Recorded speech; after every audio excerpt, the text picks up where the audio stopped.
Welcome to episode 30 of the Tough Draw Talks podcast. I'm your host, Brad Hughes. Appreciate you being along for the ride. Today we are coming to you from the NRG Center at Rodeo, Houston, and we are lucky to be in the Lane Frost brand booth for today's episode of the podcast.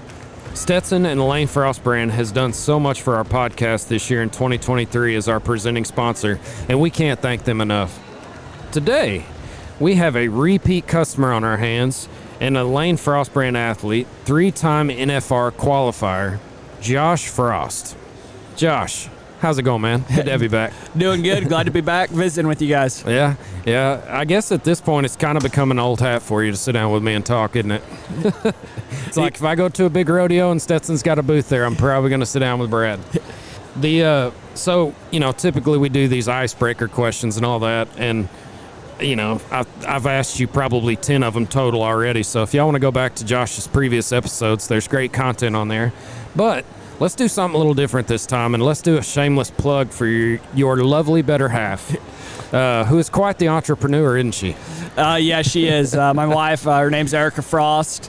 She's actually been a first grade teacher the last 2 years. Her big side business she does is she makes jackets, and so they're really cool, very authentic. Her Instagram's Frost Style, and so check that out. It's their custom jackets, whatever you want. A lot of girls will order them for their, she does a lot of wedding jackets for bridal pictures and stuff. She does last names, and that's cool. A lot of her customers will get, if your husband competes in bull riding or calf roping, they'll get pictures of them on the back, and it's a very authentic, one-of-a-kind jacket, and heck yeah. Everyone's personalized and different, and it comes out as a pretty cool product, so check her out. That's cool. How'd she start doing that, and what do you do for her as far as, helping the business? When she was in college, she was doing a lot of media and graphic design stuff as her job in college, and then I can't remember exactly how she ended up getting it's called a Cricut, and that's the machine that she does it on, but she'd started making some t-shirts, and then heck yeah. The first year I made the final, she got the idea to make her a jacket with a picture of me riding a bull on the back of it with frost across the top. And that's awesome. She made that first jacket, then had girls message her, and pretty quick it turned into a pretty good little side hustle for her. Heck yeah. And, so it's been cool to see all the jackets she's made, and she's made some for some pretty cool people, and it's been a lot of fun. That's awesome, dude. Y'all got quite the family of entrepreneurs, because Joe does dog training, right? And you do rosin, correct? Correct. So tell me a little bit about your rosin. We've never talked about that. The rosin, it's kind of a crazy deal. Every bull rider in the world's probably made rosin at one point in their life, and one of my good friends, Roscoe Jarbo, had some really good rosin he'd made, and he'd let me try it. I'm like, man, this stuff's really sticky. How'd you make it? And he tells me, and so I went home and I made it, and pretty quick I was making it probably better than he'd made it, to the point that he was asking me to make it for him. And then pretty quick I had people like, man, this stuff's really good, you should start selling it. And I got hurt in 2020 and was sitting at home, and so I really spent some time perfecting the recipe and figuring out how to measure everything exactly, and getting the right mix. And it said it's blown up since then. I remember in 2020 I'd ordered a 55-pound bag of rosin, and I remember thinking, holy cow, this is going to last me the rest of my life. And now it's to the point that I'll go through 800-900 pounds of rosin a year. Holy moly. To melt it down and sell it. And that's awesome. It's really blown up, and it's called Frost Rosin. You can that link on my Instagram page, or just check out frostrosin.net. And if you're a bull rider or your kids are bull riders, I think it's the most consistent bull riding rosin on the market right now. Does Stetson sell it too? Yep, yeah. Stetson sells it. You can get it at lanefrost.com, and him being my sponsor, he supports me with that, and the names kind of work well together, and so it's absolutely worth a check out. It's what I use, and probably 99 of the top 100 bull riders in the world out here in the PRCA I'll use Frost Rosin too. So yeah, so we just talked about you being kind of a regular on the podcast, and I have a feeling this year at the NFR it's going to happen again too, because first time you were on the podcast, you went on to ride like 8 in a row or 7 in a row or whatever, and then we made sure and got it done early last year, and you ended up second in the average and second in the world. Talk a little bit about your success there, what that was like, and just some of the highlights and the things you remember the most about that experience at the NFR. It was had a great finals. Me and Stetson Wright were kind of the top two front runners going in. He had a pretty good lead on me, and it was a heck of it. I mean, you'd call it a bull riding match. Where we were sitting second and first, the top 5 guys in the world, they go fifth to first. Fifth goes first, and they work their way down. So every night I'd ride before Stetson, and he'd ride after me. And, I mean, I rode probably as good as I'd ever rode before, and he's the type of guy that really thrives off the competition. So I'd come out and knock one out, and he'd come out and knock one out. And I think going into the 9th round, we were both 7 for 8. And it was a heck of a bull riding, and I ended up bucking off in the 9th round. He got his bull rode and kind of cinched up the average in the world for him. But, it was you want to talk about that's the biggest thing I remember from it was just the competition and the fact to go toe-to-toe with one of the greatest bull riders in the world. That's what you dream about, and kudos for him for coming out the world champion. I threw everything I had at him, and he came out on top, and excited to get back there this year and do it all over again. Heck yeah, man. I mean, and I can attest, that was so fun to watch. Just y'all going back and forth and back and forth and back and forth. What did that do mentally for you, knowing you're in front of him every time? Like, how does that work?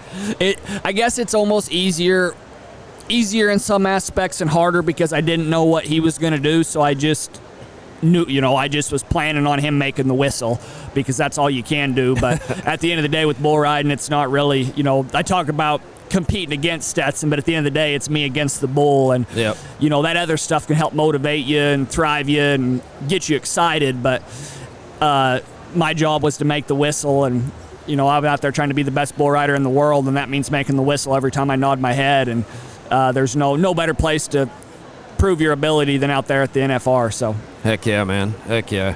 So I mean, that finish, that competition, that back and forth really kind of springboarded you into 2023 because you ended up winning Fort Worth. It did. Talk a little bit about that. What was that like starting the season off that way? It's started off pretty good. I've been prioritizing the big winter rodeos a little more this year. I've always been a guy that's entered a bunch of rodeos, probably got on more bulls than anybody out there. And this winter I've been kind of balanced, and I've been going to a few more PBRs, but focusing more on the winter rodeos. And so this year the only rodeos I'd entered was Denver, Fort Worth, San Antonio, Houston, and I went to 2 others that were kind of close. But whereas normally this time of year I'd been to probably 20 to 30 rodeos already, and Jeez. I've only got 5 on the list. But my plans paid off. We came out the champion at Fort Worth. I rode a really good bull in the short round there for 90, won a little over 22,000 out of there. Rode 5 out of 6 at San Antonio, won about 15,000 there, and just been making them count at these big winter rodeos and been going to the PBRs when they fit in, and it's been off to a great start this year.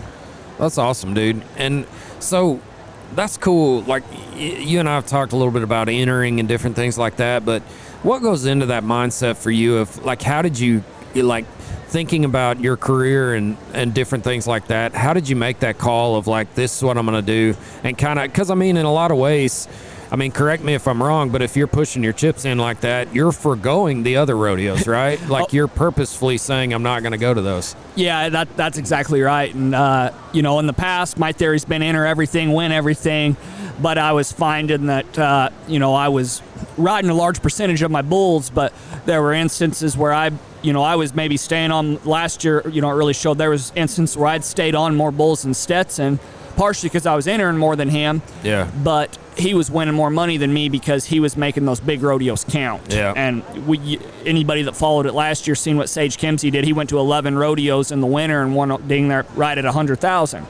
And so I kind of reanalyzed a little bit, and I'm getting to the point in my career that when I'm healthy, rested, show up mentally prepared, my riding percentage is dang near 95%. Yeah. And so I really took the leap of faith in my ability and myself and said, hey, if I slow down a little bit and prioritize these big winter rodeos and make my rides count, I'm not going to have to go to as many of the littler rodeos. Yeah. Because would you rather ride 5 bulls for 25,000 or 5 bulls for 10,000? Yeah. And I was seeing that. I rode 70% most of the year last year, but some of those 30% that I bucked off of were in the big moments of, the short round bulls where I was stressed trying to get there. Last year for Fort Worth, flight got canceled in Rapid City and struggled to make it in time, and I did end up making it, but that added pressure and Just took you lack out. of sleep. Yeah, You know, took you I out of wasn't your at game. wasn't Yeah. at 100% in the short round, and those short rounds is where the bulls are the best, and you need to be your best. And I've went at it a little different this year, and I've been San Antonio and Houston, or San Antonio and Fort Worth. I capitalized on my short round bulls, and it paid off. That's interesting, man. No, I mean, and kudos to you betting on yourself and that kind of paying off. You talked a little bit about how this year you're also going to some PBRs. I know you're doing the Velocity Tour. I know Jate actually won one, didn't he, at the Cowtown or whatever? Yes, he did. Yeah, so talk to me a little bit about that and just you going to the PBRs and kind of what your plan is there. You want to try to do the same thing you did last year? What's your goal?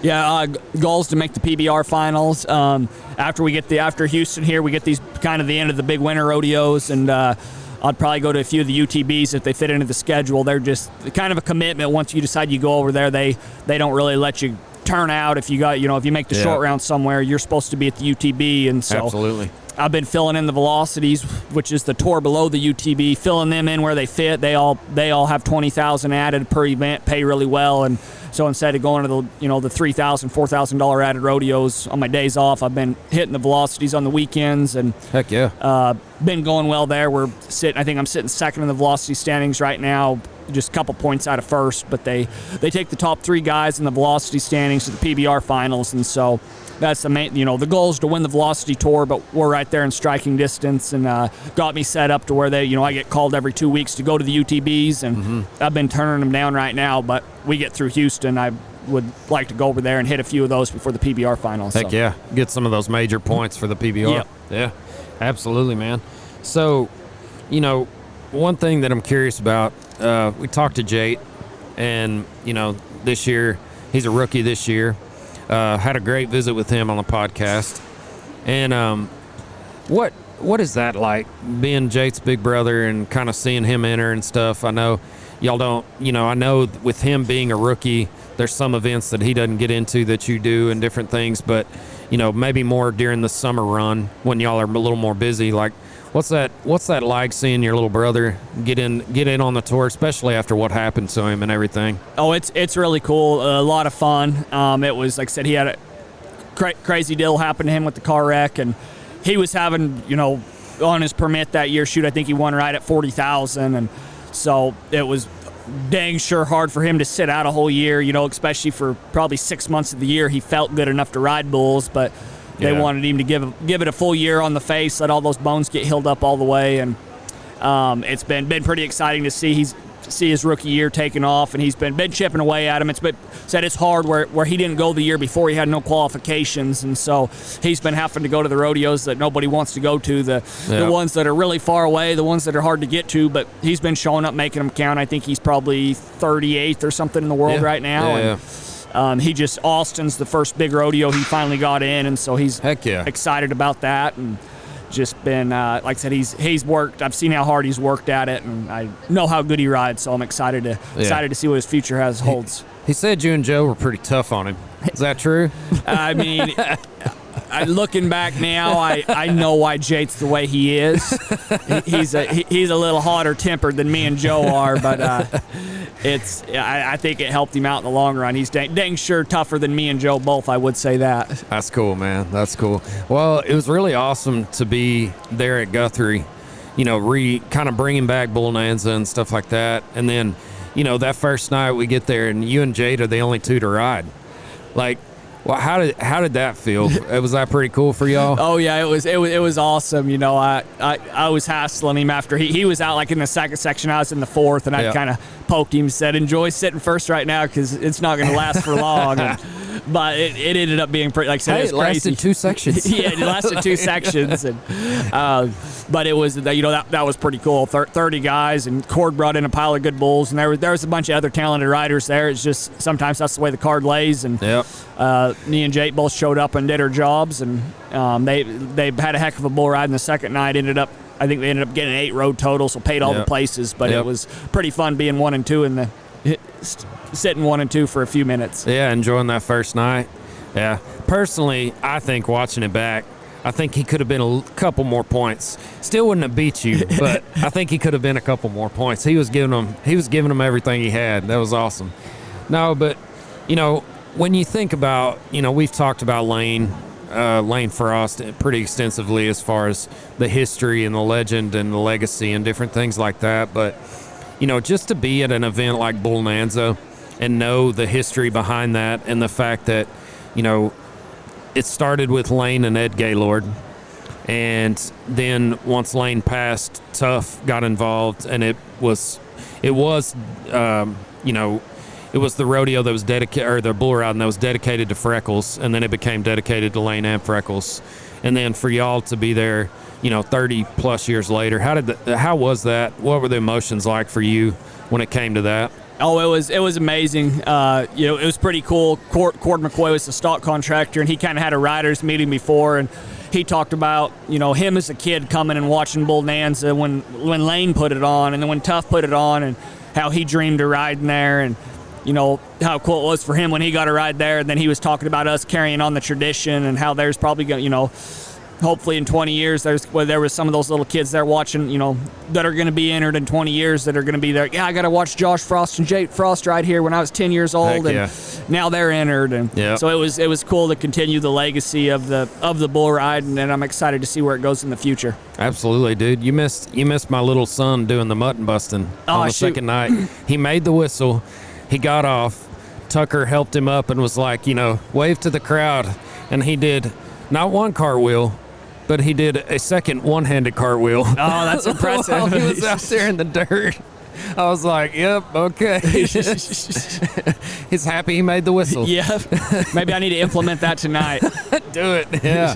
You drop that cartwheel, the one-handed. Yeah.